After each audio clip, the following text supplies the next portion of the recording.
What is up, guys? I'm going to be showing you how to install script_hook_v for Grand Theft Auto 5 story mode or single player. I just finished up installing LSPDFR with you guys. I'm going to leave a link to that video in the description below, but let's get into installing script_hook_v. So pretty much what this is it allows you to load ASI and other stuff in GTA 5.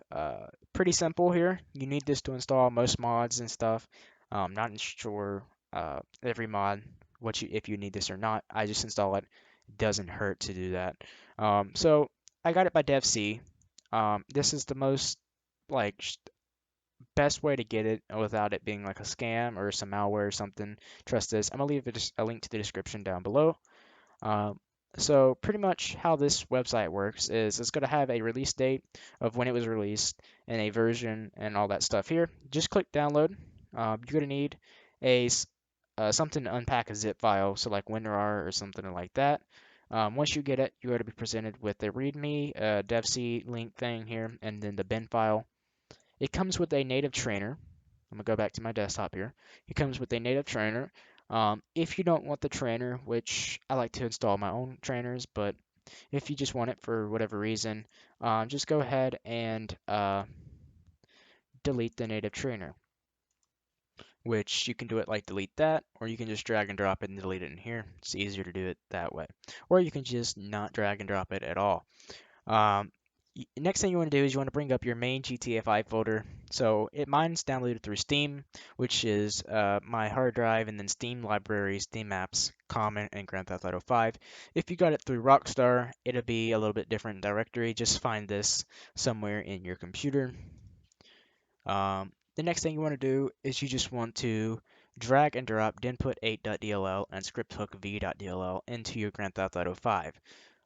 You can just do that, and then if you're updating, then just go ahead and hit replace files and directory. If that don't appear, then you don't have it installed, and then you're good to go. That's all you need to do.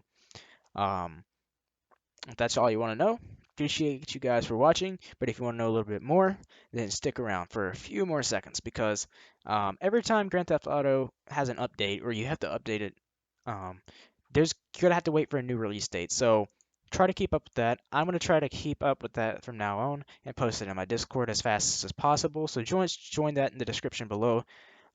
If you have any more ideas or any other things you need me to do videos on, suggest that in there or in the comments. Or if you have any questions, the same goes along with that.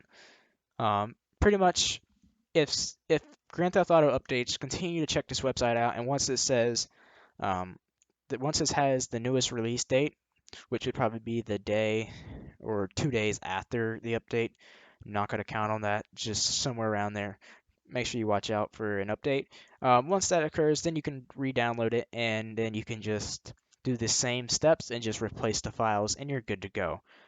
Stuff won't function correctly if you do not update it, so you might have to wait a few days before playing with mods and stuff. That's just how stuff is. I can't really fix that, but I am going to go ahead and wrap this video up. That's all that I got here. If you have any questions, like I said, just drop them in the description or in the Discord, and I'll see you guys next time. Take care and be safe.